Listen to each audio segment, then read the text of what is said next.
Buongiorno, ben ritrovati con Focus TG, una vicenda gravissima, un episodio gravissimo di violenza ai danni di una anziana alla quale è stata sottratta la borsa. Vediamo il titolo del Gazzettino: quando se ne accorge ha un malore e muore. È stata colta da malore a casa e purtroppo non c'è stato nulla da fare. La figlia di questa donna, mamma, era tornata a vivere da poco dopo gravi problemi di salute. Ci collegheremo tra pochissimo con Federico Fusetti e Federico Cibotto per darvi tutti i particolari di questa aggressione, perché di uno scippo si è trattato praticamente.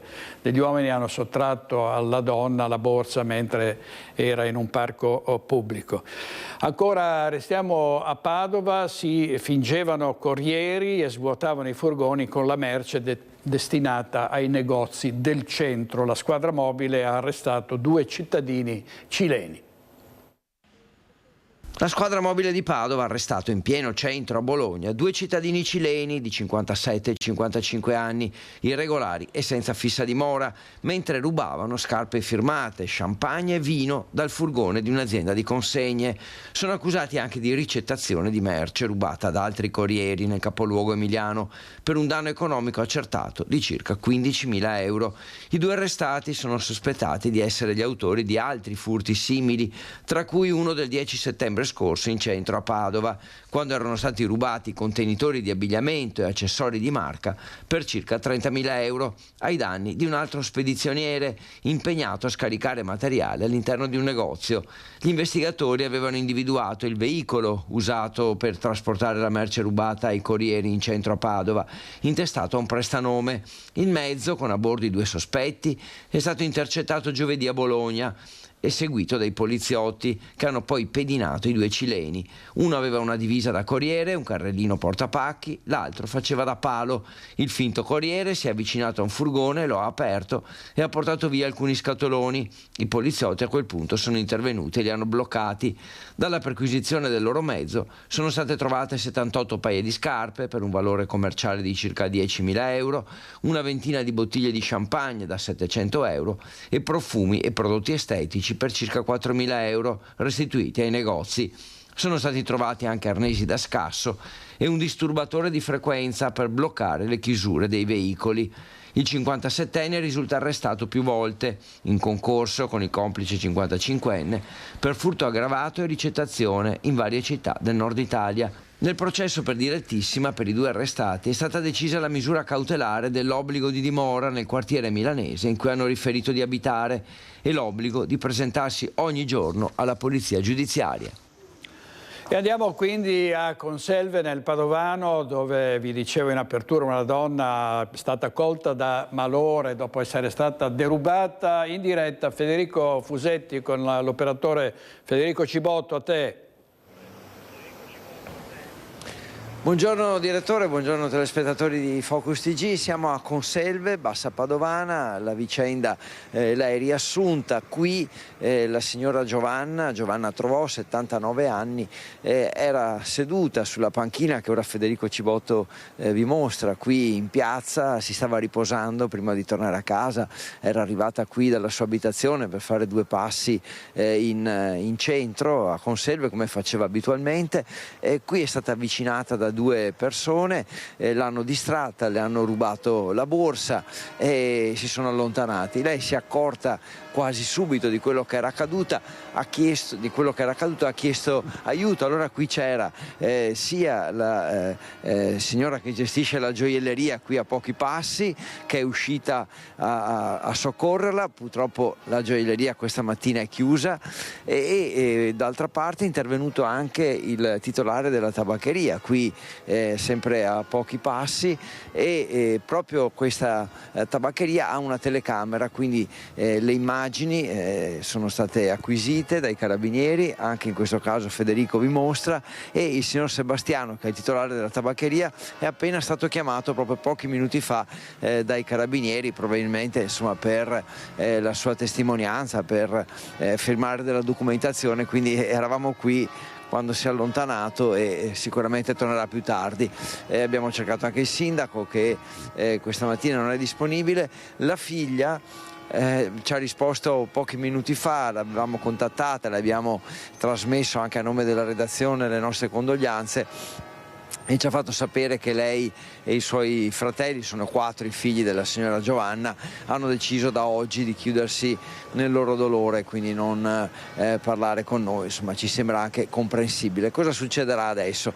Ci sono le indagini con i carabinieri impegnati. Pare addirittura che queste persone siano state viste altre volte qui a Conselve, quindi che non siano proprio sconosciute del tutto anche alle forze dell'ordine, e la cosa anche da un punto di vista giudiziario potrebbe avere un risvolto penale, perché al di là del furto della borsa c'è anche diciamo la possibile accusa di morte come conseguenza di un altro reato, quindi ovviamente i due se dovessero essere rintracciati, identificati e denunciati potrebbero anche rischiare ovviamente una pena ben più grave rispetto a quella del furto della borsa, tra l'altro una borsa che conteneva in realtà una cinquantina di euro e poco più. La signora è tornata a casa dopo questo furto sotto shock e lì ha avuto poco dopo un malore. Sono state chiamate ovviamente le autorità, è stata chiamata l'ambulanza dalla figlia che nel frattempo è arrivata, però purtroppo veramente nel giro di un paio d'ore non c'è stato nulla da fare, e quindi anche questo sarà importante ai fini delle indagini, cioè il tempo trascorso tra il furto e il malore, proprio per verificare se ci sarà un nesso diretto tra questi due episodi. Tra un paio di giorni i funerali della signora Giovanna, che veramente è morta in un modo direi assurdo, ecco, si può definire così. Direttore. Grazie molte Federico, grazie. Poi se avrai altri particolari, testimonianze, richiedici senz'altro la linea con Federico Cibotto per la parte tecnica. Vediamo un titolo dal giornale di Vicenza, la ZTL, orari e percorsi dribblati. A Vicenza arrivano le telecamere in uscita, e sulla polemica che ne è seguita andiamo in diretta da Daniele Garbin con Simone Squarcina da Vicenza. A te Daniele. Sì, buongiorno direttore, buongiorno ai telespettatori. Confermo, siamo in Corso Fogazzaro all'inizio proprio di una delle ZTL, forse una delle più famose, che abbiamo seguito anche noi in una battaglia anni fa, perché era una zona insomma, che era ha impedito l'accesso. Invece poi con una serie di iniziative con i commercianti si è riuscita poi a essere frequentata ad orari. Ecco, con me Nicolò Naclerio, buongiorno. Buongiorno Italia, e un commerciante, il signor Bruno Celsana, anche lei ha sì, un'attività. Mia moglie ha l'attività in Contraporto Santa Croce, qui vicino. Grazie. Allora, tanto per capire, introdurre l'argomento, il tema è la decisione della Giunta Comunale di implementare il numero di telecamere della ZTL. Ecco, c'è un progetto che è stato finanziato, insomma, da essere elaborato da un professionista dell'importo di circa 25.000 euro, ma l'idea del Comune di Vicenza è di un'idea specifica, cioè aumentare il numero di telecamere nell'uscita della ZTL. Al momento esiste solo ai varchi d'entrata, ma non in uscita, e diciamo subito che le contravvenzioni nel giro di un anno sono diminuite, sono passate circa da 37.000 a 34.000, ma il Comune intende come dire, continuare a controllare quello che dice quello che è il problema, insomma, cioè, praticamente non si tratta di modificare la circolazione, ma semplicemente di far pagare di più soprattutto i residenti che devono uscire, che ovviamente avrebbero un trattamento diverso rispetto a chi entra e che è limitato, deve rispettare gli orari. Su questo però insorge l'opposizione. Nicolò Naclerio parla di che cosa, soprattutto perché non va bene questa decisione. Qui siamo davanti e di fronte all'ennesima follia green. Loro, con la scusa del centro troppo trafficato, vogliono tassare i cittadini, perché questa è solo una questione che l'amministrazione vuole far cassa, vedendosi vedendosi l'autovelox di Aldo Moro spento, vedendosi i T-Red comunque inattivi, hanno bisogno comunque che le casse comunali vengano rimpinguate e quindi se la prendono coi cittadini onesti, con lavoratori che magari devono scaricare al mattino e vogliono mettergli gli orari limitati. Per noi questa è l'ennesima follia ideologica di questa amministrazione che vuole solo far cassa sulla pelle dei cittadini. Ecco, sull'opportunità ricordiamo che siamo qui non a caso perché abbiamo voluto essere in Corso Fogazzano, perché a suo tempo, abbiamo detto proprio all'inizio del collegamento, è stata una via paradigmatica, cioè nel senso che proprio lì è stata vista la differenza nel momento in cui è stata aperta questa zona che era anche vuota, morta, e che invece con l'apertura al traffico, sia pur limitato, è risorta e anzi da negozi insomma disabitati è invece diventata avere anche quasi una lista d'attesa, vero? Sì, esattamente, anche perché guardi, oggi Corso Fogazzaro ha solo un'attività che è chiusa, ma perché ha cessato l'attività, confronto a qualche anno fa dove c'erano negozi chiusi. Comunque, dati alla mano, i commercianti, dove c'è traffico ci sono affari, c'è poco da fare, le attività hanno bisogno di viabilità. Vicenza è una città con un centro storico che sta morendo e non ha bisogno di limitazioni ancora, ha bisogno di incentivare le persone a andare nelle attività al centro. Ecco, allora grazie intanto. Prima di chiudere c'è anche la polemica, dicevamo, va bene le telecamere, ma è importante che vengano aumentate, soprattutto per la sicurezza. Sicuramente in questo momento con questi varchi in uscita la gente sarà costretta a parcheggiare nei parcheggi pubblici che sono in mano alla criminalità. Lo vediamo che ogni parcheggio ha un senza tetto che chiede l'elemosina anche insistentemente, o magari un cittadino, se non fa la carità a tali persone, si trova l'auto rigata. Ecco, questo per noi è inaccettabile. Ripeto, un centro vivo è un centro con più veicoli e più facilmente raggiungibile. Grazie, allora da Vicenza per il momento è tutto. Salutiamo Nicola Clerio e Bruno Celsano. Grazie. La linea torna allo studio. Grazie a Daniele Garbin e al nostro operatore. Adesso andiamo a Venezia perché c'è la presentazione dell'Accademia Logistica del Mare e ci sono, vedo con Filippo Fois, Elena Donazzana e Valeria Mantovana. A te Filippo. Sì, buongiorno direttore, buongiorno ai telespettatori di Rete Veneta. Per l'appunto abbiamo l'europarlamentare Elena Donazzana, che però è stata per 15 anni... No, 19. 19 anni assessore al lavoro e alla formazione. Elena Donazzana che ne ha raccolto il testimone una volta... Valeria Mantovani che ne ha raccolto il testimone nel momento in cui Elena Donazzan è stata eletta all'Europarlamento. Oggi è stato presentato l'ultima novità dell'Accademia del Mare e della Logistica, che è un simulatore di ultimissima generazione che rende questo istituto professionale tra i più in avanguardia in Europa e forma soprattutto i lavoratori che poi servono per il porto di Venezia, per cui è una di quelle cose in cui diciamo che la preparazione va dritta poi verso il posto di lavoro.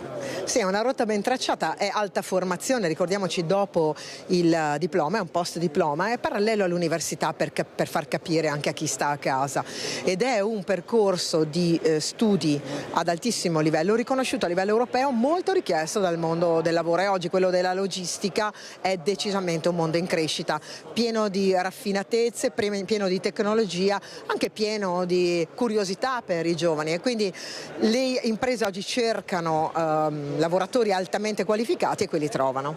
Tra l'altro si inquadra perfettamente con la ZLS del Porto di Venezia, vale a dire questa zona logistica semplificata che permetterà alle aziende di arrivare qui e avere meno burocrazia e anche meno tasse. Assolutamente sì, quindi è un'occasione unica che coniuga perfettamente le come possiamo dire, le agevolazioni che con la ZLS possono essere date a questa zona, quindi che sono agevolazioni sia dal punto di vista burocratico ma soprattutto fiscale e anche diciamo una formazione altamente qualificata che sposa al meglio la tradizione veneziana, quindi mercantile e navale con l'alta tecnologia, l'innovazione e la transizione digitale. Io vorrei farvi una domanda non da assessori, ex assessori o eurodeputati, ma una politica. Oramai stiamo arrivando alle prossime elezioni regionali. Da Fratelli d'Italia pare che si dica oramai chiunque sia il presidente, è chiaro che siccome Fratelli d'Italia avrà una percentuale molto alta sarà il partito che guiderà la regione. per cui avrà molti più assessorati rispetto a una volta e diciamo che cambieranno le cose qui in Veneto. Io sono abituata a giocare in squadra, ho fatto l'assessore quando ero da sola e tutti gli altri erano leghisti. Io credo che la forza sia quella delle idee e sia quella di un governo che non deve avere fibrillazioni, quello regionale, perché va in continuità, ma ha bisogno oggi di nuovi stimoli e Fratelli d'Italia può darli con un forte collegamento con il governo centrale, può darli però con persone molto radicate sul territorio. E quindi la forza bella delle elezioni regionali è che ci sono le preferenze e quindi le persone possono scegliere le persone che andranno a rappresentarli.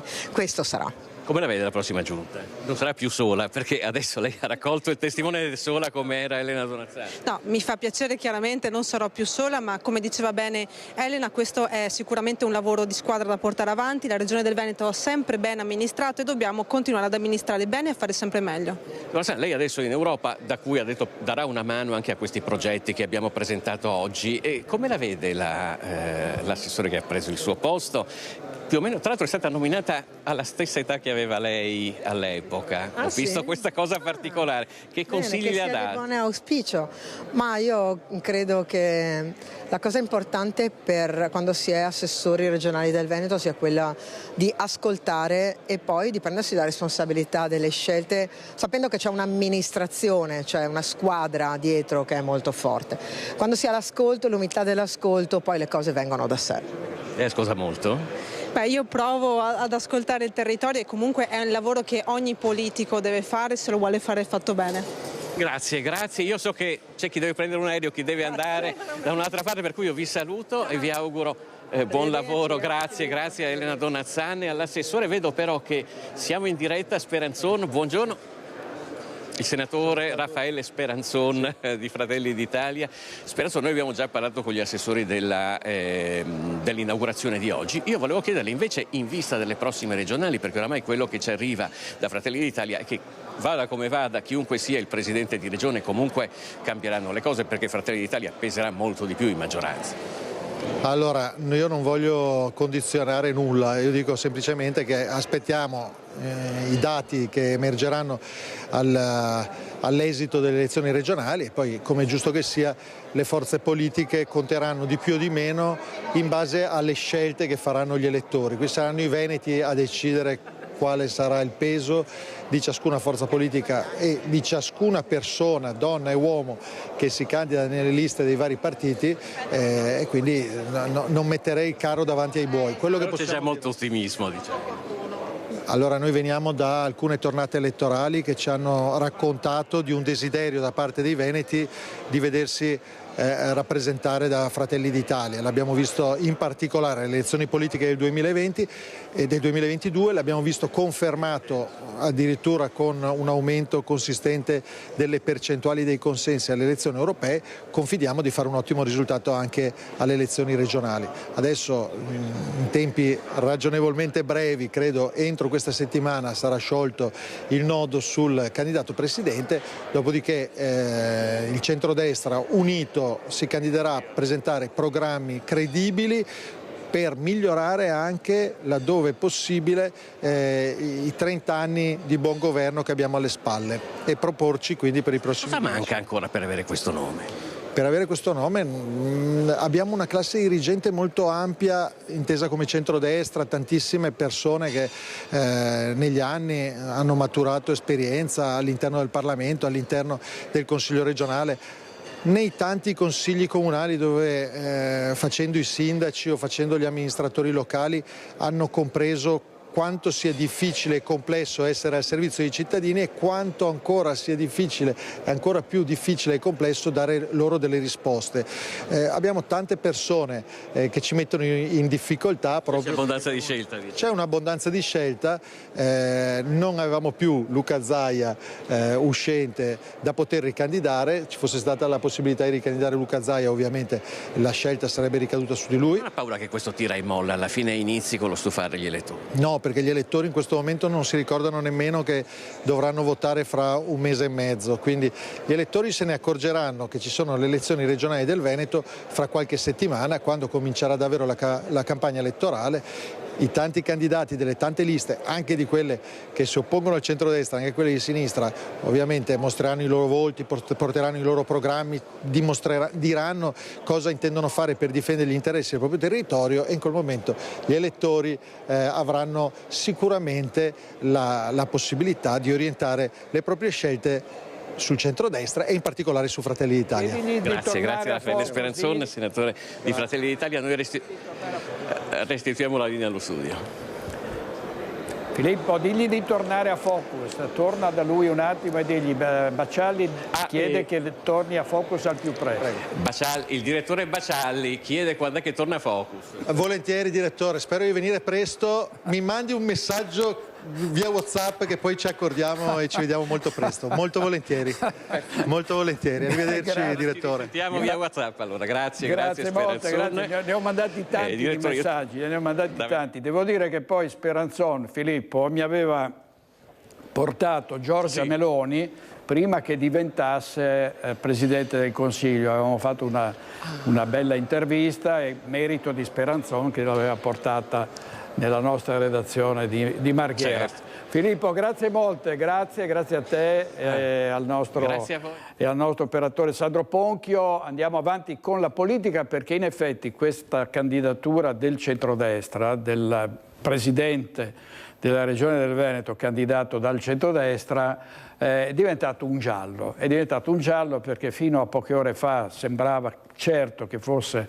Alberto Stefani. Ancora si parla di Alberto Stefani come il più papabile, quasi, anzi si è detto che si era parlato di una decisione già presa, ma avete sentito Speranzon e avrete sentito forse ieri anche Luca De Carlo, che riproponiamo in questo servizio, che dice ma insomma bisogna scegliere tra l'essere giusti o l'essere generosi. Sentiamo. Noi abbiamo due possibilità, quella di essere giusti e quindi prendere in considerazione il volere dei veneti, che è quello che ha riconosciuto Fratelli d'Italia al 32% le politiche, al 37% le europee, o essere generosi e dare al nostro alleato la possibilità di fare ciò che i numeri direbbero che spetta a Fratelli d'Italia. Ma questo in un'ottica generale del buon governo del centrodestra in tutta Italia. Credo che i nostri leader sapranno trovare sicuramente la formula migliore. Noi siamo pronti. Essere giusti o essere generosi, questo è il dilemma del partito della Premier, mentre scorre un nuovo fine settimana senza l'ufficialità sul candidato presidente per il centrodestra, annuncio che slitta di giorno in giorno, di ora in ora, con le dichiarazioni dei colonnelli meloniani che fanno intendere che una parola definitiva ancora non c'è. All'inaugurazione della Casa del Made in Italy a Padova, lo stesso ministro Urso sembra prendere tempo dopo aver definito Fratelli d'Italia partito guida. Vedremo quale sarà il nome migliore, non solo per la campagna elettorale, ma soprattutto per governare questa regione. E quel vedremo in questa fase fa la differenza con la Lega, che sta organizzando un grande evento al Palageox, anche se un'ora e una data certa ancora non ci sono. Usa una metafora calcistica Luca De Carlo. Potrei parafrasare Boscov e dire che rigore è quando arbitro fischia, quindi le ricostruzioni di questi giorni erano ricostruzioni giornalistiche, ciascuno fa il proprio lavoro, ma in concreto c'era un lavoro del centrodestra del tavolo, perché non è facile dopo 15 anni di Zaia trovare un candidato e trovare un accordo su un candidato. Non la si sta tirando un po' troppo per le lunghe?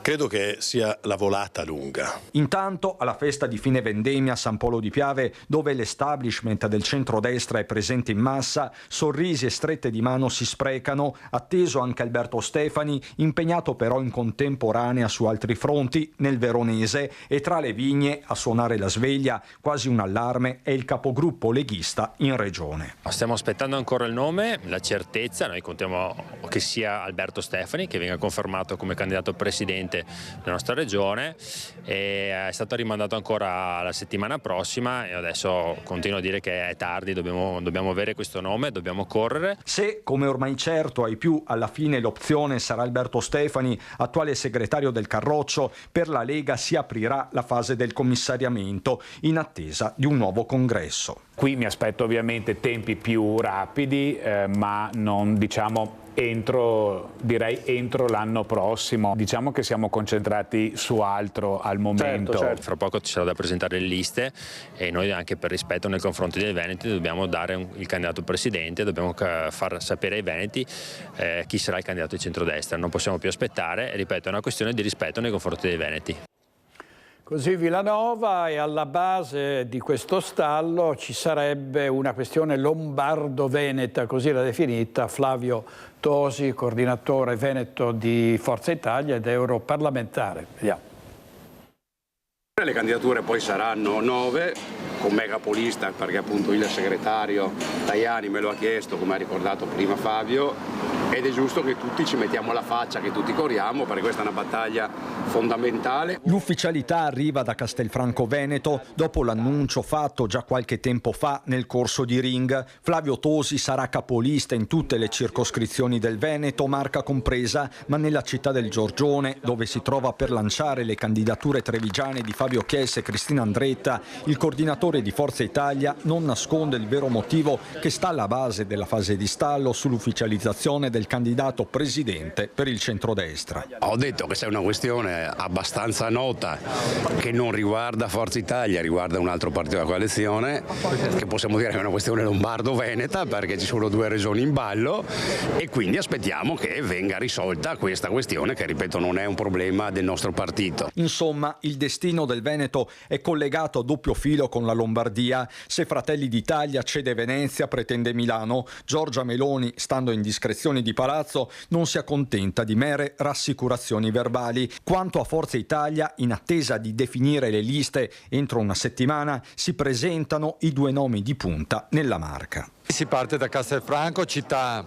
che sarà oggetto di elezioni amministrative il prossimo anno, per cui è anche una partenza simbolica nella quale il partito si presenta con i primi 2 candidati, che sono il segretario e vice segretario del partito, cioè io e Cristina Andretta, e penso che questo sia il significato migliore per far capire che il partito metterà in campo tutte le risorse più importanti. Alla base di tutto ci sarà l'ascolto, e i grandi temi saranno sicuramente la sanità, compreso anche l'ospedale di Castelfranco, piuttosto che tutta la parte del sociale, perché ogni piccolo problema non è detto che sia piccolo solo perché magari non sia rappresentato, non le è perché non è nostro, perché la politica deve riconsiderare i problemi di ogni cittadino di quest'area, e anche e soprattutto anche le infrastrutture. E questa era Cristina Andretta, e vediamo il centro-sinistra con Giovanni Manildo all'attacco della maggioranza, perché sostiene che non aver ancora scelto il candidato del centrodestra è un'offesa per gli elettori. Sentiamo.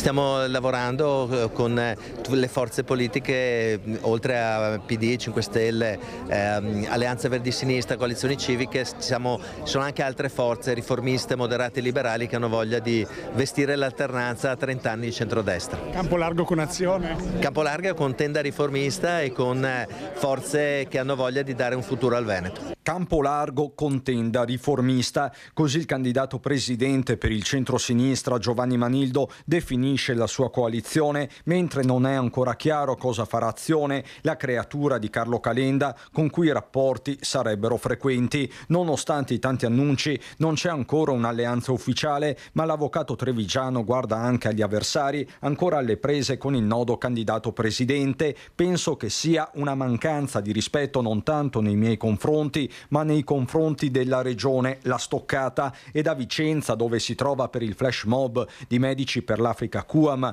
Manildo torna sul venerdì di mobilitazione per Gaza e sulle piazze venete, con disagi e disservizi annessi. Sono stati disagi assolutamente contenuti in rapporto al tema fondamentale che è svegliare le nostre coscienze. L'adesione popolare spinge poi la politica a trovare soluzioni. Penso che l'indignazione popolare sia stata una sveglia fondamentale. Saluto anche con favore il fatto che finalmente siano iniziate delle trattative di pace. Ci vuole una soluzione politica. Il movimento, l'indignazione popolare è stata sicuramente una sveglia. E tra i molti candidati alle elezioni regionali c'è anche Morena Martini, ex sindaco di Rossano Veneto. L'altra sera era a Focus. Eccetera, quindi niente, è tutta in salita, ma come tutte le campagne elettorali sarà una bella campagna elettorale ricca di incontri, ricca di sfide, sì. Siamo già in pista. Senta, professoressa, ma come mai ancora una volta rinviato questo annuncio? Secondo lei sembra che la decisione sia stata già presa, quindi Alberto Stefani con 9 su 10 sarà il prossimo candidato presidente del centrodestra, però ancora un altro rinvio, cioè poi alla fine Stefani, vabbè che è un uomo pieno di energie, ma bisognerà raccoglierlo col cucchiaino. Corretto. Perché voglio dire, gli stanno facendo vivere. Dalla sua ha veramente l'età, che nonostante l'età però ha una grandissima esperienza. E come è stato detto in studio, sono 3 le regioni che mancano, sì, no, all'appello e che andranno a votare il 23, quindi nonostante sul Veneto appunto al 90% il candidato sia Alberto Stefani, magari stanno cercando la quadra sulle altre e usciranno con tutte e 3 le candidature. Questo vabbè, vedremo. Così Morena Martini l'altra sera a Focus, e un altro candidato molto conosciuto è Roberto Rigoni Stern, che è il sindaco di Asiago, che vuole riportare la provincia di Vicenza al centro dell'attenzione e dice: cittadini, non sprecate questa occasione. Portiamo in regione un modello di efficienza, l'esperienza, la capacità, ma soprattutto la determinazione, quella schiena dritta che deve avere ciascun consigliere regionale. Ed è con questi presupposti che Roberto Rigoni Stern presenta la sua candidatura al Consiglio regionale del Veneto con Forza Italia. Classe 1972, sindaco di Asiago dal 2014, nonché avvocato cassazionista, Rigoni Stern intende riportare la provincia e la montagna vicentina al centro degli interessi regionali. Il riposizionamento della provincia di Vicenza deve esserci in una fase in cui noi pensiamo al rilancio economico di tutta la terra vicentina, pensiamo anche a quella che è la strategicità di Vicenza all'interno del Veneto, una delle più industrializzate province d'Italia, e quindi l'attenzione che noi dobbiamo porre sui temi della vicentinità, della montagna vicentina, dell'alto vicentino, del basso vicentino nella sua complessità, sono determinanti per poter portare una nuova visione, una nuova voce, con uno sguardo più attivo, più coeso e determinato all'interno della politica regionale. L'impegno del candidato consigliere riguarderà più fronti. Riguarderà la sanità, riguarderà l'agricoltura, riguarderà la nuova legge sul commercio. Dobbiamo bloccare la grande distribuzione, dobbiamo sostenere i piccoli centri commerciali e stanziali. Abbiamo necessità di poter guardare nel futuro anche dando maggiore supporto alle fasce deboli della popolazione. A sostenerlo anche il senatore di Forza Italia, Pier Antonio Zanettin. E dopo tanto impegno civico-amministrativo era l'occasione, era giunto il momento di impegnarsi anche per un impegno politico, per dare una mano alla sua comunità. Come Forza Italia stiamo preparando una lista per le regionali farcita, ricca di amministratori locali e soprattutto di sindaci, che noi portiamo soprattutto sui sindaci, e lui è uno dei nostri uomini di punta. Il nostro territorio Da chi andiamo adesso? Cosa avevamo detto, Francesca? Ah sì, andiamo a Bassano al Grappa perché c'è un evento a Palazzo Pretorio, sono iniziati i lavori per la nuova sede di Veneto Lavoro e ovviamente poi si è parlato anche d'altro, di occupazione, con la conferma che i dati del nord-est sono nuovamente al primo posto in classifica. Andiamo in diretta da Ferdinando Garavello, vediamo.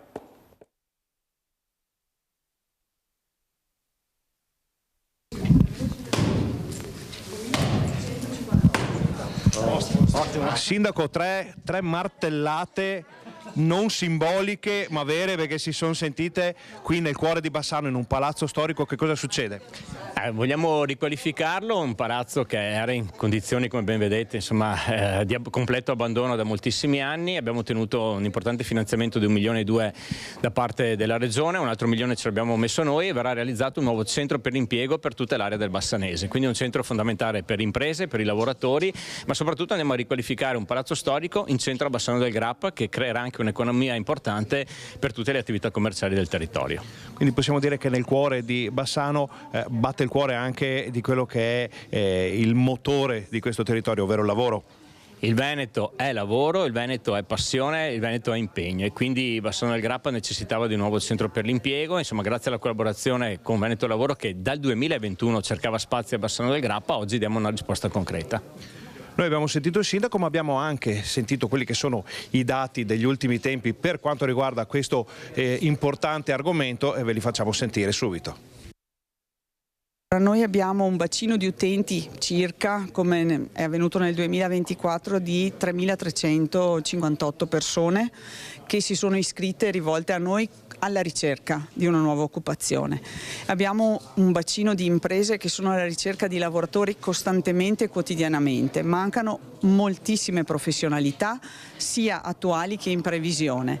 Ciò che facciamo tutti i giorni è cercare di favorire questo incontro tra le aziende e i lavoratori, e qualora questo incontro non avvenga immediatamente attiviamo le politiche attive del lavoro per accompagnare le persone, formarle rispetto alle nuove figure professionali di cui le aziende hanno bisogno, tutto all'interno di un sistema pubblico che offre dei percorsi che sono gratuiti, perché è sistema pubblico che gestiamo assieme a una rete di enti che è davvero importante nel territorio bassanese.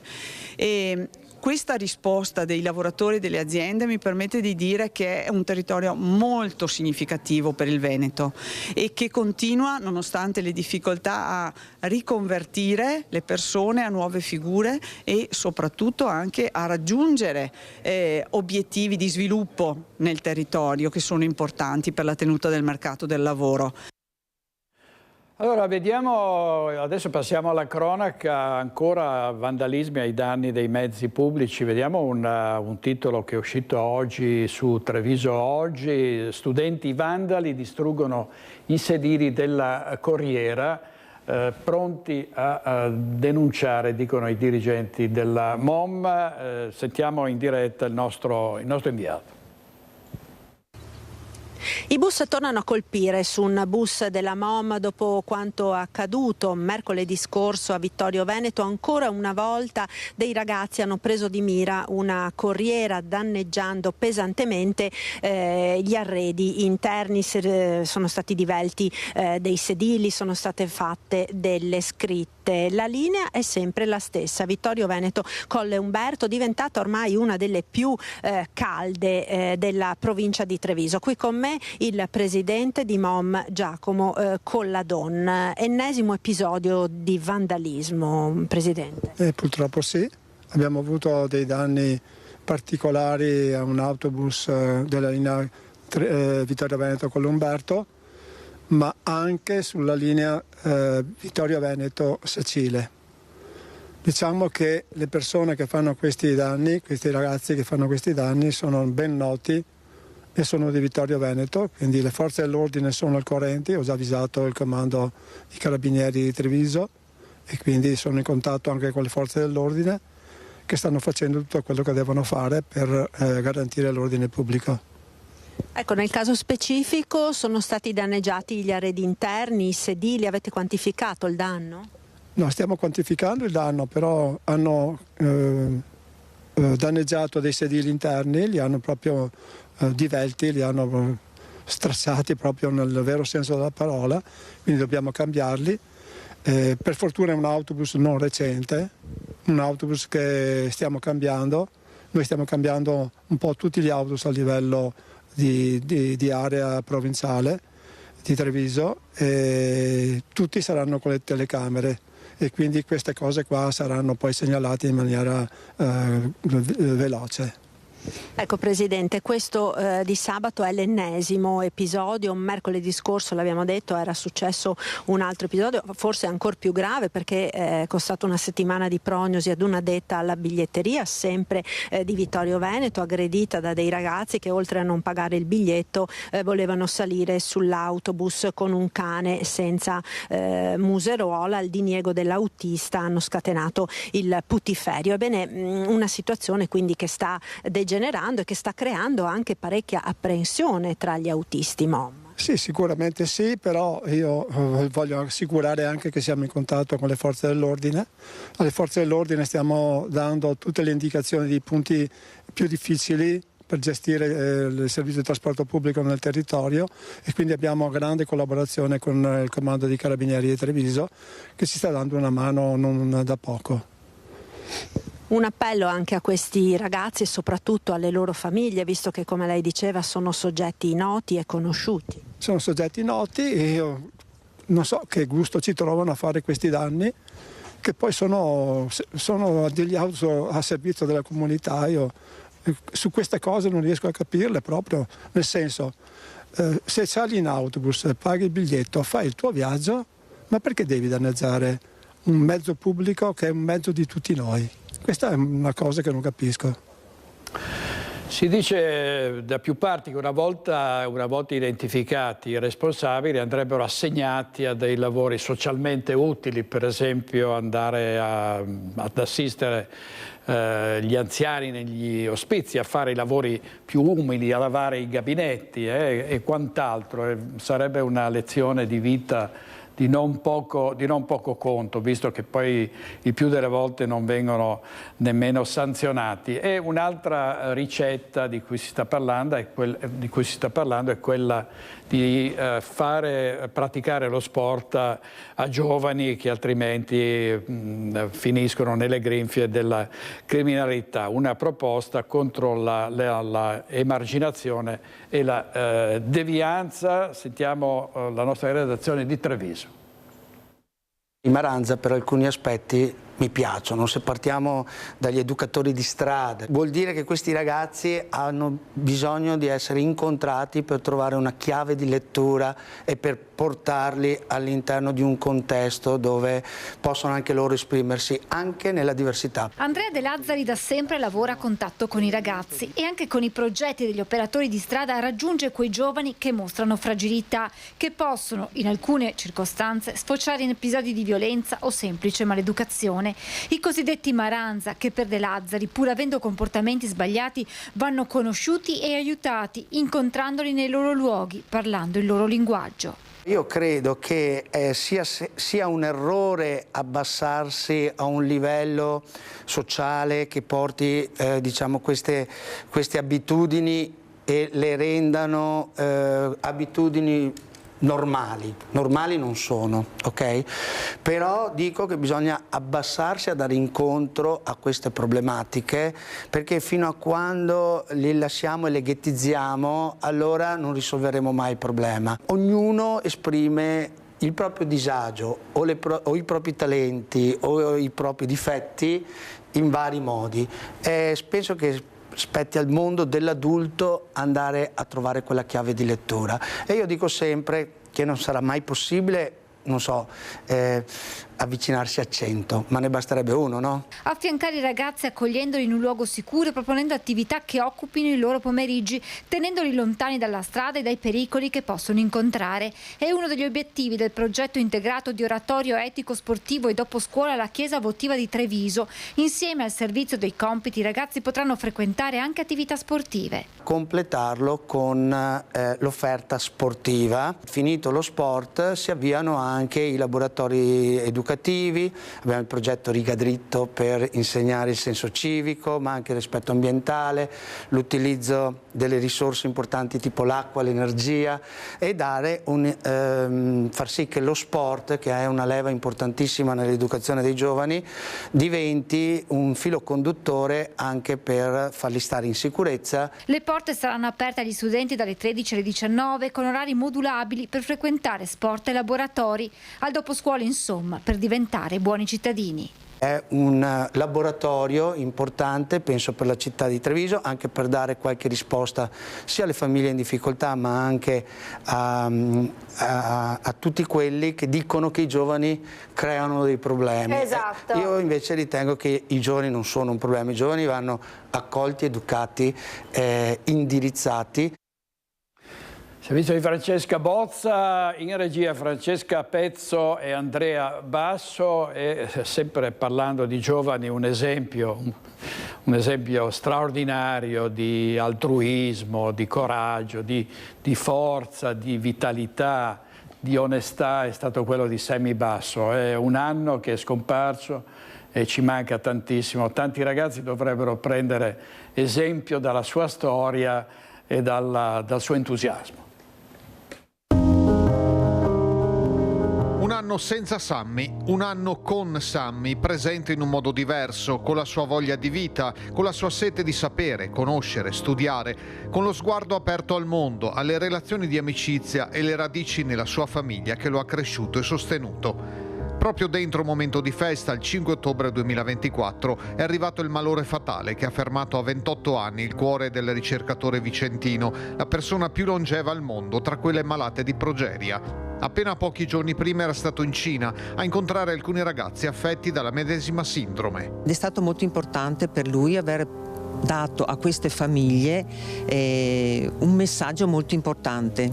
Lui, 28enne, che girava il mondo per portare a conoscenza della sua malattia, lui con 2 lauree, lui che era diventato ricercatore sulla sua malattia, e dunque per queste famiglie è stato veramente un'infusione di positività. Era Sammy che ispirava gli amici davanti alle difficoltà, lui che sapeva di avere meno tempo di tutti a disposizione su questa terra e lo ha impiegato per cercare un rimedio alla progeria, mantenendo i contatti coi centri di ricerca, a cominciare da quello di Boston, tramite l'associazione IPROSAB da lui fondata.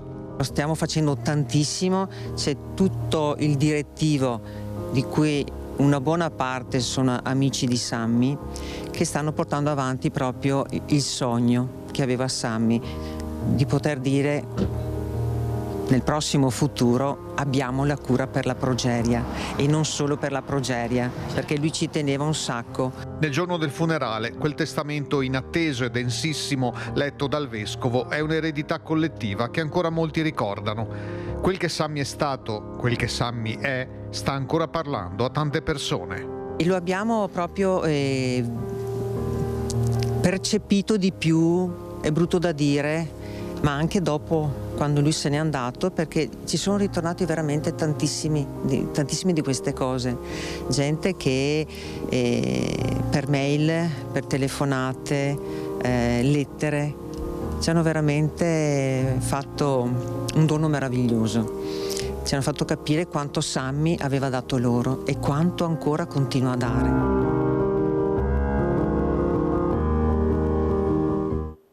Un ragazzo straordinario che ha avuto la fortuna di avere 2 genitori meravigliosi.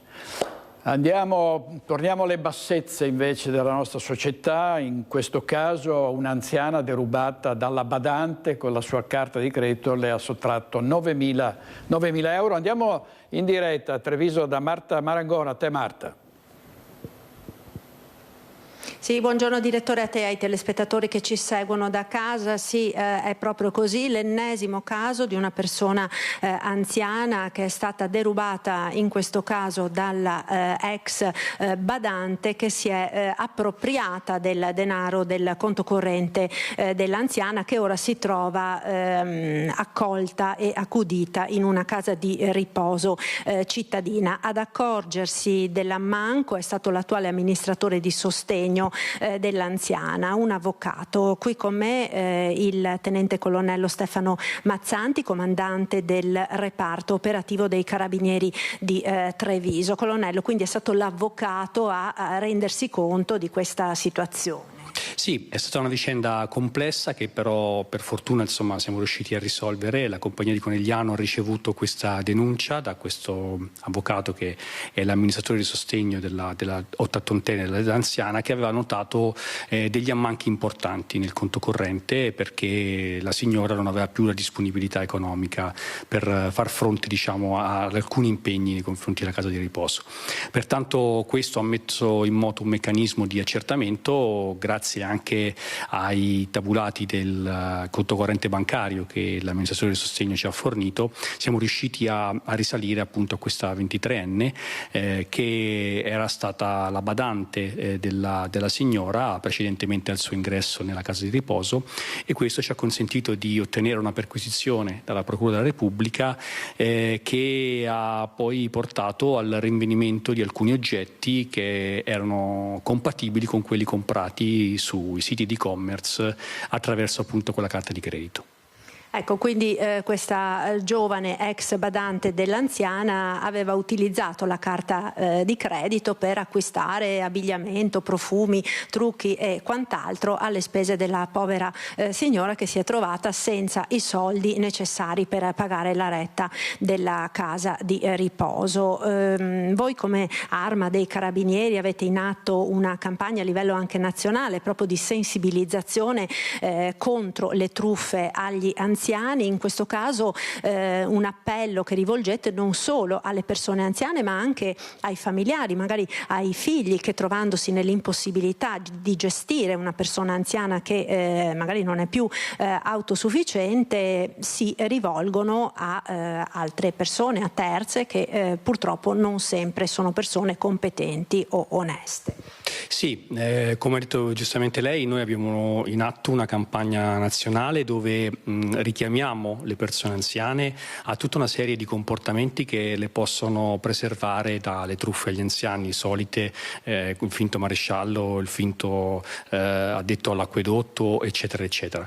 Questo è un aspetto che a volte viene poco approfondito, ma è un aspetto importante perché molte persone anziane non possono accedere a strutture che le possono accogliere per l'elevato costo, insomma, di queste strutture a volte, e questo purtroppo porta i familiari a affidarsi non sempre a persone competenti e che nella loro attività possono approfittarsi appunto delle persone anziane in ragione della loro minorata difesa dovuta appunto alle condizioni dell'età.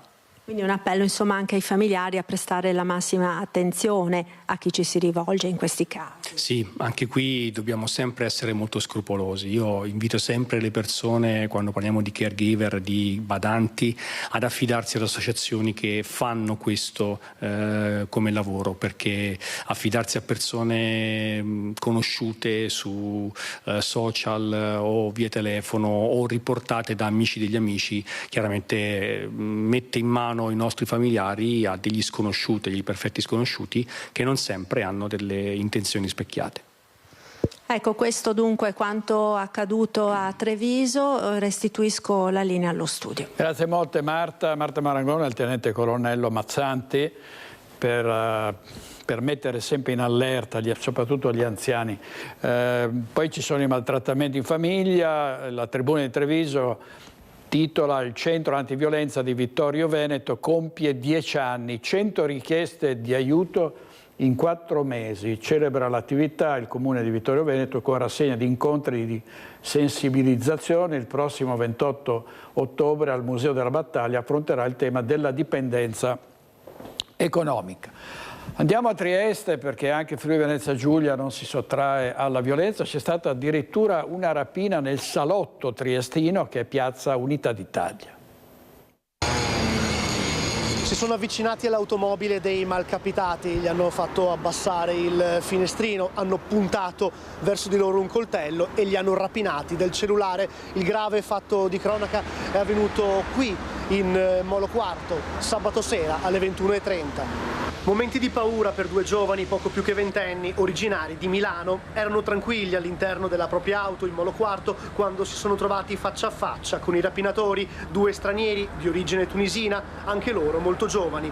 Ancora una volta una rapina avvenuta sotto minaccia di un coltello. Probabilmente grazie alla scusa di una richiesta di informazioni i 2 aggressori sono riusciti ad avvicinarsi alla vettura e farsi consegnare il cellulare. Poi sono fuggiti.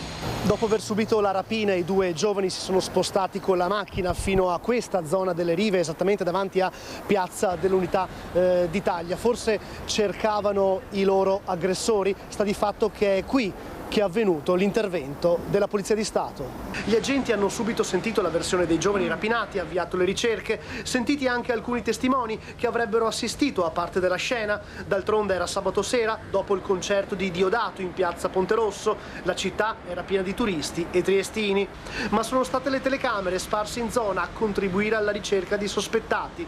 Dopo la visione delle immagini, uno dei 2 cittadini tunisini infatti è già stato rintracciato e denunciato. Le indagini proseguono. Servizio di Gianluca Paladin, restiamo a Trieste per un maxi sequestro da parte della Guardia di Finanza e dell'Agenzia delle Dogane dei Monopoli. Sentiamo. 900.000 confezioni di shampoo e profumatori per ambienti contraffatti destinati a una società austriaca e quanto scoperto in 2 container nel porto di Trieste da parte della Guardia di Finanza e dell'Agenzia delle Dogane e dei Monopoli. Il maxi sequestro ha intercettato una spedizione in arrivo dal porto turco di Mersin. L'operazione ha preso le mosse da un'approfondita analisi di rischio condotta quotidianamente nel principale scalo giuliano, finalizzata a individuare i container sospetti tra le oltre 16.000 unità che transitano settimanalmente. All'interno del primo container sono stati rinvenuti flaconi di shampoo con etichette generiche, mentre nel secondo erano nascoste 600.000 etichette adesive riportanti il logo contraffatto di un noto brand internazionale, pronte per essere applicate successivamente. Con lo shampoo sono stati sequestrati anche 147.000 profumatori falsi. La perizia dei tecnici delle aziende titolari dei marchi ha confermato la falsificazione dei prodotti destinati al mercato europeo per un valore stimato di 1 milione di euro. L'inchiesta, coordinata dalla Procura di Trieste, prosegue con accertamenti in altri paesi per ricostruire l'intera filiera del falso. Servizio di Marco Stabile, vediamo adesso, torniamo in Veneto dove c'è purtroppo un bambino di 3 anni che è stato morso al volto da un cane. Per fortuna le sue condizioni non sono gravi.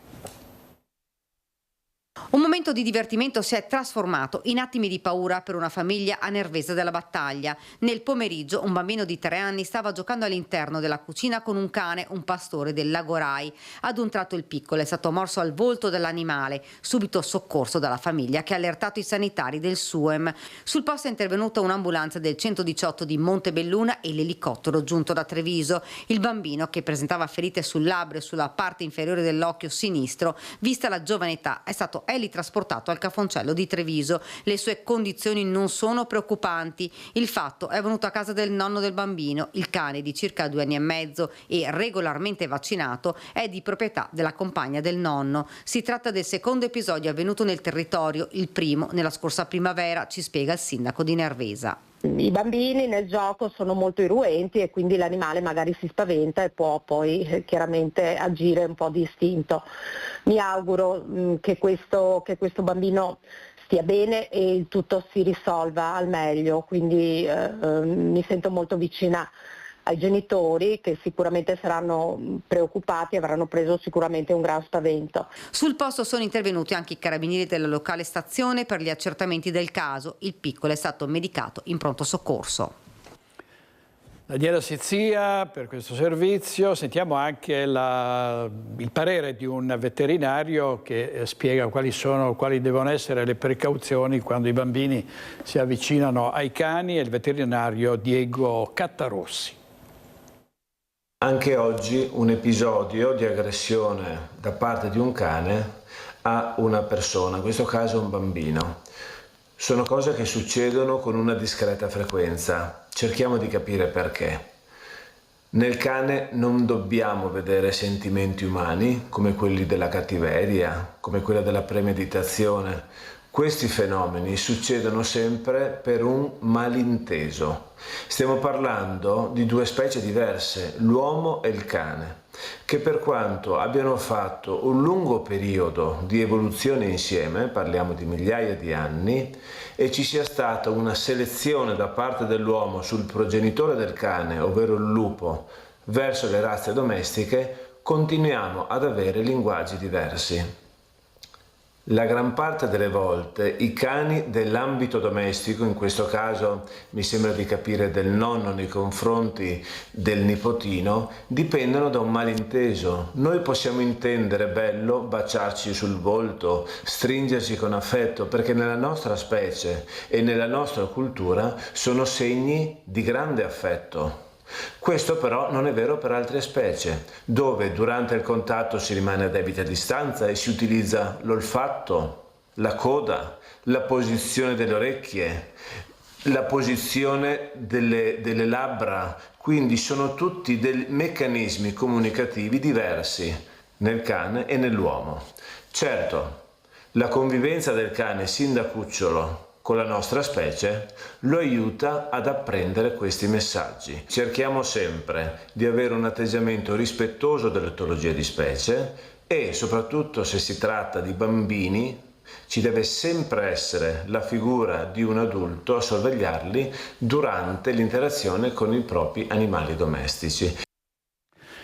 Andiamo a Treviso, dove la città accoglie l'invito di Papa Leone di pregare per la pace. Ci sono stati momenti di raccoglimento nelle parrocchie di tutta la Marca. Il messaggio del vescovo Tomasi: disarmiamo le parole. Essere davvero personalmente operatori di pace, di disarmare le parole. Ecco, forse questa è la cosa che sento più importante in questo periodo. Non diamo patenti di cattiva volontà a chi la pensa diversamente da noi. Attribuiamo a tutti il desiderio di arrivare alla pace, magari con strumenti diversi. Impegniamoci a rispettare la dignità di ogni persona. Di fronte agli orrori della guerra, della morte e della distruzione bisogna trovare un'unica voce, quella della pace. È il messaggio che arriva da Treviso, dove le parrocchie si mobilitano con momenti di preghiera, riunendosi ogni mercoledì alle 20:30 nella chiesa di Santa Lucia. Ho richiamato ancora una volta l'invito di Papa Leone di pregare ogni giorno il rosario in questo mese di ottobre. L'11 ottobre sarà una giornata di preghiera, di digiuno per la pace.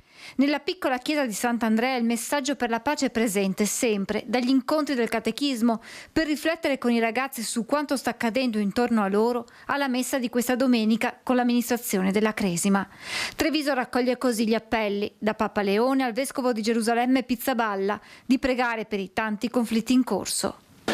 Certo, a Gaza, all'Ucraina, al Sudan, a tanti posti del mondo dove c'è sofferenza e morte per la cattiveria degli uomini, e la preghiera sembra uno strumento disarmato, e lo è, però muove le coscienze, mantiene viva l'attenzione. E il pensiero va a chi paga il prezzo più alto della guerra, i bambini, al centro della veglia di preghiera con la Caritas di qualche sera fa. I bambini che sono assolutamente innocenti e che, se subiscono questa violenza indicibile, porteranno ferite per tutta la vita e non saranno poi forse capaci di riconciliazione. Ognuno può essere operatore di pace in un mondo troppo violento, dice Monsignor Tomasi, un messaggio che può essere veicolato attraverso la preghiera o con le mobilitazioni nelle piazze che tanto stanno dividendo l'opinione pubblica in questi giorni di scioperi e manifestazioni. Tutto ciò che ci fa essere presenti a questo nostro tempo, a prendere posizione per una netta scelta di non violenza e di pace è benvenuto. Tutto ciò che ci divide esacerba ancora un po' quello che abbiamo nei cuori, ma del resto la divisione è, ogni volta che siamo nell'agone politico dobbiamo fare in modo che questa divisione sia però la discussione con qualcuno che la pensa diversamente da noi e non la creazione di altri nuovi nemici. Intanto sabato, in occasione della festa di San Francesco, il vescovo Tomasi ha presieduto la messa nel Tempio di San Francesco. Durante le celebrazioni l'offerta dell'olio per la lampada votiva all'altare del Santo da parte del sindaco di Casier, Renzo Carraretto. Servizio di Francesca Bozza, appelli per la pace, per la non violenza, poi purtroppo registriamo fatti come quello di Venezia pubblicato dalla Nuova Venezia in esclusiva. Scippatore rischia di essere linciato da un gruppo di turisti. Vediamo le immagini di dello scippatore che è stato circondato dai turisti in una città che è sempre al centro di questi fatti di cronaca, cioè in particolare dell'azione costante di borseggiatori e borseggiatrici. Andiamo in pubblicità, pochi minuti, anzi non più di 2 minuti, e siamo di nuovo con voi. A tra poco.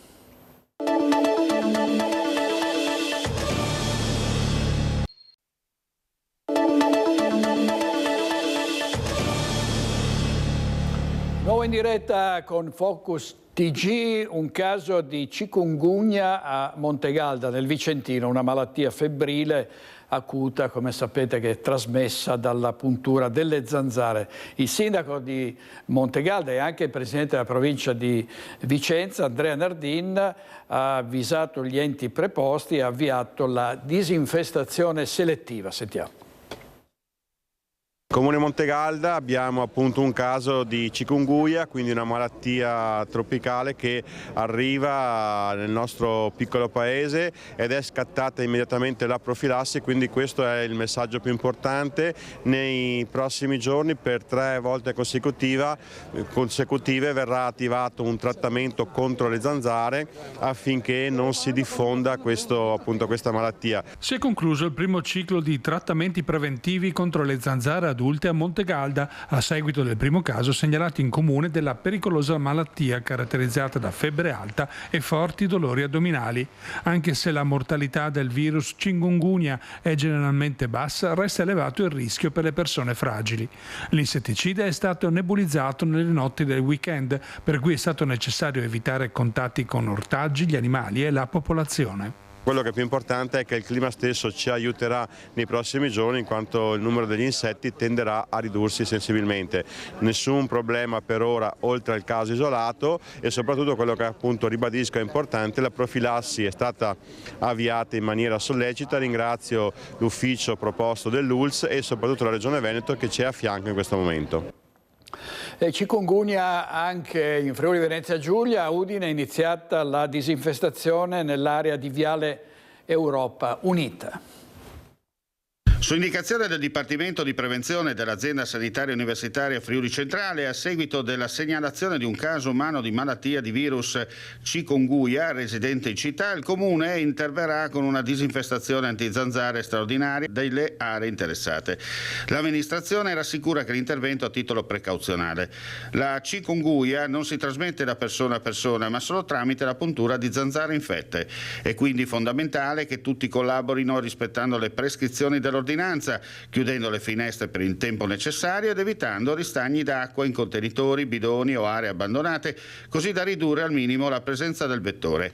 L'area di intervento è centrata su Viale Europa Unita, ma considerata anche la presenza di siti sensibili, è estesa a un raggio di 400 metri complessivi, comprese aree pubbliche e private con pertinenze esterne. L'ordinanza contingibile e urgente è stata firmata dal vice sindaco Alessandro Venanzi, prevede trattamenti antizanzare, adulticidi e larvicidi a partire dalle ore 1 di lunedì 6 ottobre, eseguiti da una ditta specializzata sul suolo pubblico e, dove necessario, anche in aree private all'interno del perimetro individuato.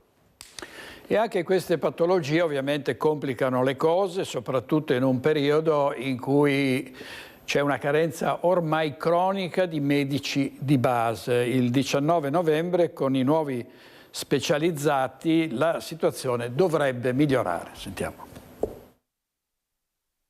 La difficoltà a reperire giovani medici che ovviamente da subito vanno a prendere degli incarichi provvisori, continuo a dire provvisori perché poi ci sono delle graduatorie che potrebbero cambiare, quindi un medico potrebbe restare 3 mesi, 6 mesi, poi quando l'azienda zero manda fuori i bandi, chi ha più punteggio potrebbe prendere il medico e il posto del medico provvisorio. Un'incertezza, spiega il direttore generale, che porta i giovani medici a scegliere la continuità assistenziale nota come guardia medica. Questo per evitare il rischio di dover lavorare 6 mesi in un luogo e poi essere costretti a spostarsi. Abbiamo avuto solo 19 colleghi che hanno deciso di andare a coprire delle zone carenti. Noi ci auguriamo che a fine novembre, con ovviamente i nuovi specializzati, dovremmo avere un numero maggiore, più congruo. Fra le iniziative per ovviare a questa carenza, in accordo con l'Ordine dei Medici, sono stati contattati i giovani dottori e proposto loro delle zone. Non solo, spiega, ma si sta cercando di tenere in servizio fino a 72 anni i medici su base volontaria. La cosa importante, ribadisce Benazzi, è che nonostante tutto nel nostro territorio non ci sia nessuna persona che non sia iscritta ad un medico di famiglia, ma i disagi non mancano, soprattutto in alcune zone. Le situazioni più in crisi sono Treviso Nord, cioè i comuni che vanno in Strana Quinto, dove mancano effettivamente 2 medici e i pazienti sono costretti a spostarsi. Asolo, la parte di Asolo, Cairano, Montebelluna, Trevigiano, dove anche qui purtroppo mancano 2 medici, adesso forse a novembre ne recupereremo un paio, e poi il Trevigiano, le aree più Canizzano, le aree più diciamo limitrofe del comune di Treviso, che dove manca un medico. Entro un paio di anni speriamo di risolvere questa situazione, termina Benazzi, ed avere così un organico sufficiente a ricoprire i posti rimasti vacanti. Il servizio di Daniela Sizia è una situazione seria nel momento in cui la popolazione sta invecchiando rapidamente, allora si tenta anche di fare in modo che possa essere più longevi e anche arrivare a delle quote importanti in piena salute, come sta tentando di fare il comune di Carmignano di Brenta. Sentiamo. Salute, socialità e partecipazione attiva, anziani protagonisti ancora una volta nell'ambito del progetto Valgo, giunto alla 4ª edizione, promosso dalle amministrazioni comunali di Carmignano di Brenta, Fontaniva, Gazzo, Grantorto e San Pietro in Gu. L'iniziativa si rivolge potenzialmente a più di 6.500 cittadini over 65, più del 20% dell'intero territorio, e nasce con l'obiettivo di promuovere il benessere fisico e mentale attraverso attività che uniscono movimento, creatività e socialità. Il progetto vede la realizzazione di molteplici attività. Alcuni comuni hanno scelto di farle singolarmente, altri invece sono attività trasversali, come ad esempio la ginnastica, il teatro, l'attività di acquagym, il ballo e molte altre attività destinate agli over 65 dei nostri comuni. Il comune di Carmignano di Brenta, ente capofila del progetto, coordina le attività con le altre municipalità. Valgo Anziani Protagonisti è un progetto che come comune di Carmignano di Brenta, comune capofila, stiamo portando avanti assieme alle municipalità di Gazzo, Grantorto, Fontaniva e San Pietro in Gu. Una sinergia importante del territorio che mette assieme tutta una serie di attività rivolte agli over 65 che nel nostro territorio rappresentano quasi il 20% della popolazione e circa 6.500 utenti. Nelle edizioni precedenti la partecipazione è stata altissima, con oltre 600 iscritti complessivi nei 5 comuni, segno della grande attenzione che i cittadini riservano a queste proposte. Vediamo la lotteria benefica per un hospice pediatrico. La Fondazione La Miglior Vita Possibile lancia questa iniziativa con biglietti già acquistabili e l'estrazione a gennaio.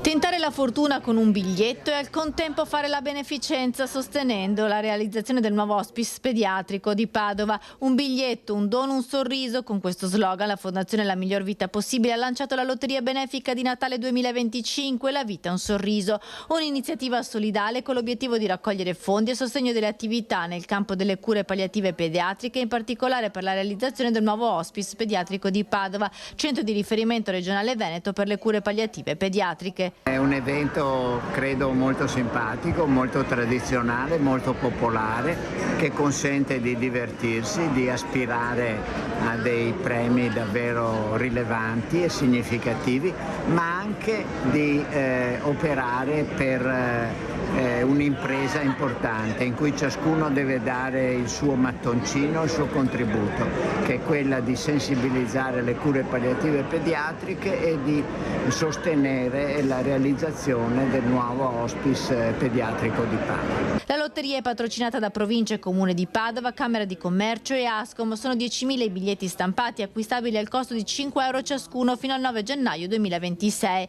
I premi sono prestigiosi e vanno dalla Fiat Topolino elettrica ad un soggiorno in Alta Badia con ski pass fino alle esperienze culinarie con l'evento stellato Il Gusto per la Ricerca 2026. Con questa lotteria ci auguriamo che la città di Padova partecipi il più possibile, come d'altronde ha già fatto in tante altre occasioni in cui La Miglior Vita Possibile ha chiamato la generosità e il cuore dei padovani a fare la propria parte.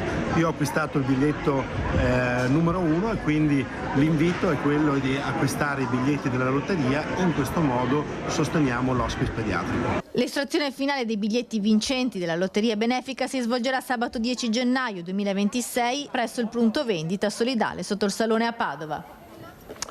Servizio di Valentina Visentin e torna a Castelfranco Veneto la seconda edizione del concorso di bellezza che celebra con emozione e leggerezza le nonne, non le donne, protagoniste di un pomeriggio tra moda, musica e ricordi.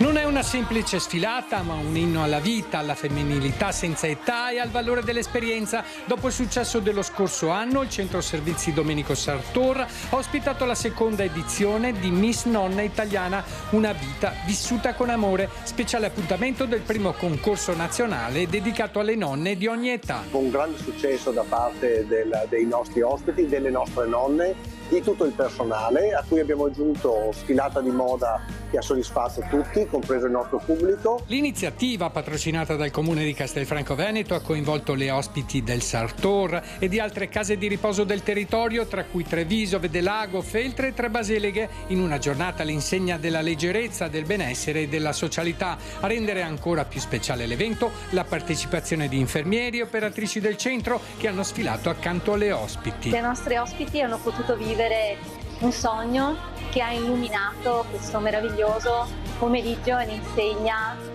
dell'amore e della felicità. La fascia Miss Nonna 2025 è stata vinta dalla 86enne Bruna Pietrobonna di Castelfranco. Il suo primo pensiero va ai suoi 2 figli.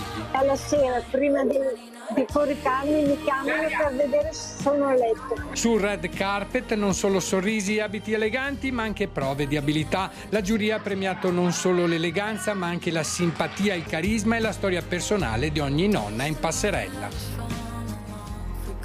Servizio di Nicola Marcato, e visto che stiamo diventando più longevi, vediamo il dirsi addio a 60 anni, questo titolo del Corriere della Sera, per rifarsi una vita. In Italia in 10 anni triplicati i divorzi, i cosiddetti divorzi grigi.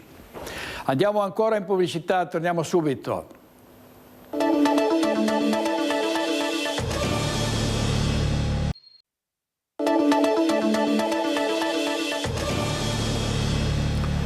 La raccolta differenziata porta a porta, iniziata a giugno nel quartiere della Sacra Famiglia a Padova, sta creando molte difficoltà nei residenti che sono scesi in piazza. Il sistema non funziona anche laddove abbiamo le famose isole ecologiche, che sono diventate delle vere e proprie isole di conferimento rifiuti da parte di tutta Padova. Viviamo letteralmente in mezzo a un lettamaio. La protesta con megafoni e striscioni in piazzale Firenze, il cuore del quartiere Sacra Famiglia, Padova, e residenti contro il sistema di raccolta rifiuti porta a porta attivato a giugno dall'amministrazione comunale. Questa volta scendono in piazza dopo aver già più volte espresso il loro disappunto per questa scelta che a loro dire non tiene in considerazione la conformazione urbanistica della zona e anche la sua popolazione in molti condomini prevalentemente anziana. Sono anni che ci stiamo ponendo al porta a porta perché è proprio inadatto al nostro quartiere e proprio per la sua conformazione urbanistica. In questi giorni vediamo che la Sacra Famiglia, che è uno dei quartieri più belli e un esempio di decoro e vivibilità della nostra città, si sta trasformando in una discarica a cielo aperto. I residenti spiegano che non sono contrari alla raccolta differenziata, ma al sistema porta a porta. Più volte hanno chiesto al comune che venga istituito con isole ecologiche con tessera magnetica. Alcune vie non possono supportare i bidoni nei marciapiedi perché ostruiscono completamente il passaggio, ci sono ragioni di sicurezza. Ci troviamo in piazzale Firenze, nessuno di questi commercianti qui attorno a noi ha ricevuto informazioni corrette dove conferire i rifiuti, nessuno sa dove conferire i rifiuti e questo è gravissimo perché siamo a oltre 3 mesi dalla messa in funzione, dall'apertura e messa in funzione di questo sistema. Insieme ai cittadini, i consiglieri comunali di minoranza Eleonora Mosco della Lega ed Enrico Turrin di Fratelli d'Italia, che hanno più volte sollevato la questione in consiglio comunale. Quello che denunciamo è che c'è una situazione caotica, c'è una situazione improvvisata, senza nessun tipo di pianificazione, senza nessun rispetto per chi vive e per chi lavora in questo quartiere. Siamo stanchi di scelte calate dall'alto che non tengono conto di come sono i fatti i quartieri. Il quartiere Sacra Famiglia è un quartiere densamente abitato di persone anziane che meritano rispetto. Abbiamo presentato delle mozioni in Consiglio Comunale per portare la vostra voce, l'assessore Ragona non si è mai presentato a queste sedute, abbiamo sempre dovuto rinviare la mozione perché non hanno voglia di ascoltarci. La manifestazione si è conclusa con la richiesta di residenti di essere ascoltati nelle loro proposte dall'amministrazione comunale. Tra gli altri avete visto anche i candidati alle prossime regionali, Enrico Turrin ed Eleonora Mosco della minoranza padovana, firmata una nuova convenzione tra Comune e Ater per 2 alloggi destinati a persone fragili, succede a Treviso. Al via un nuovo passo concreto per il sostegno alle persone più fragili. Il comune di Cordignano e Atter Treviso hanno siglato una convenzione per destinare 2 alloggi di edilizia residenziale pubblica alle persone più bisognose. Gli appartamenti situati in via Sottocal 22 saranno assegnati in affitto agevolato per 3 anni con possibilità di rinnovo a persone in situazione di disagio sociale e fisico, con disabilità o malattie gravi, prive di una rete familiare ma con una minima autonomia economica. Un piacere e un onore aver sottoscritto questo accordo col Comune di Cordignano e ribadisco anche la disponibilità di essere pronti a sottoscriverli anche con altri comuni. Un'opportunità importante per i comuni per gestire degli immobili a un canone estremamente basso, e quindi questi alloggi messi a disposizione dei comuni possono dare tante risposte a delle situazioni che i sindaci e le amministrazioni comunali si trovano da sera a mattina tra le mani. L'accordo, autorizzato dalla Regione Veneto, si inserisce in una più ampia strategia di housing sociale già avviata da Atter Treviso in collaborazione con l'ASL 2 e Caritas. Per noi questo che ho firmato oggi è un atto importante perché ci permette di avere a disposizione 2 alloggi da poter gestire in modo snello e veloce per far fronte a difficoltà ed emergenze abitative. Nel nostro comune abbiamo riscontrato che c'è una grande difficoltà a trovare appartamenti in locazione, quindi avere questa disponibilità per andare incontro a problemi di singoli o nuclei familiari fragili per noi è veramente importante. Con questa iniziativa Atter e Comune rafforzano il proprio impegno verso un welfare abitativo più umano, attento e partecipato. È tutto pronto per lo spostamento a Padova della statua del Gattamelata dal sagrato della Basilica del Santo il prossimo 8 e 9 di ottobre. Dopo quasi 3 anni ingabbiato dentro al ponteggio che lo ricopre, la statua del Gattamelata scenderà dal sagrato della Basilica di Sant'Antonio a Padova.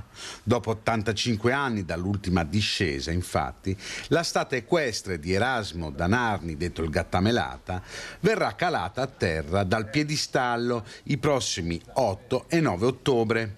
Il capolavoro del Donatello, realizzato tra il 1447 e il 1453, lascerà il sagrato della Pontificia Basilica al fine di essere sottoposto ad accertamenti preliminari al suo restauro. A conclusione della separazione del gruppo scultoreo dal proprio basamento, le 2 parti del monumento verranno collocate nel vicino ex museo civico di Piazzetta Colbe. Il cronoprogramma prevede che le operazioni di imbragatura, sollevamento e calo a terra abbiano luogo nella mattinata di mercoledì 8 ottobre, mentre nella giornata di giovedì 9 saranno compiute le operazioni di separazione del cavallo dal basamento di pietra e il suo trasporto all'ex museo civico. È la 3ª volta che la statua viene spostata dal sagrato. Precedentemente era successo per proteggere l'opera durante la Prima e durante la Seconda Guerra Mondiale. Servizio di Francesco Rattaglia. Da venerdì scorso la cinta muraria cinquecentesca di Padova è illuminata con un nuovo sistema di luci a LED. Le mura cinquecenteschi, i loro bastioni, gli spazi verdi che le circondano risplendono grazie ad una nuova illuminazione a LED che valorizza questo patrimonio storico di Padova. L'accensione in un attimo ha fatto brillare gli 11 chilometri di mura, simbolo della città che spesso passa inosservato. L'opera si inserisce nel processo di valorizzazione di questo monumento che l'amministrazione comunale sta portando avanti da anni per consegnare a cittadini e turisti questo punto di Padova che per secoli è stata la sua protezione. Un lavoro durato 2 anni è costato quasi 2 milioni di euro. E la festa della vendemmia, chiudiamo con questo, a Cadiraio, a San Polo di Piave, produttori a confronto sul futuro e sulle sfide del settore vitivinicolo. 2 lunghe tavolate tra le vigne della sinistra Piave nelle campagne di Rai che hanno visto produttori e lavoratori del settore vitivinicolo festeggiare la fine della vendemmia 2025. La festa di fine vendemmia è un momento conviviale dove i produttori e chi lavora in cantina si trova per festeggiare la chiusura di un ciclo. Produrre in vigneto vuol dire un anno di sacrifici. Una buona vendemmia, quella del 25, sia dal punto di vista dei volumi che della qualità delle uve. Ma alla festa del lavoro nelle vigne un pensiero ed un applauso corale è andato all'enologo Marco Bettolini, morto 2 anni fa dentro l'autoclave nella quale era entrato per cercare di salvare un collega. Un settore, quello vitivinicolo, in continua evoluzione anche per adeguarsi ai cambiamenti del mercato nazionale ed internazionale che vogliono vini di qualità ma ad una gradazione alcolica più bassa, a partire dal vino italiano più esportato, il Prosecco. Abbiamo la fortuna che questo spumante interpreta benissimo il grande cambiamento del consumatore, quindi vini più piacevoli, più immediati e soprattutto si adatta bene al momento principale di consumo che è l'aperitivo. Quindi un vino che ha una bassa gradazione già di per sé e che si appresta anche con le modifiche che potenzialmente i consorzi potrebbero fare ad essere ancora più a bassa gradazione. Anche il Pinot Grigio, altro vino molto conosciuto e molto prodotto nel nostro territorio, negli ultimi anni è passato da una gradazione di circa 12 gradi in bottiglia a 11 gradi, ma il consorzio ha appena deliberato una riduzione anche qui alcolica.